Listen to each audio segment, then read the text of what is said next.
Okay, there's one of the finished fenders. The front left. Looks too bad for an idiot, I guess.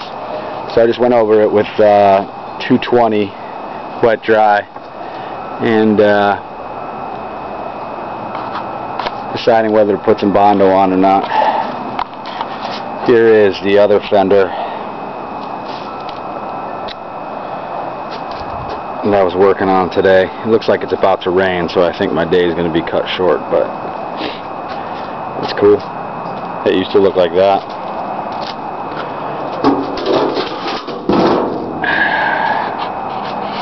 So we're making progress, slow but sure, so more to come. Take it easy.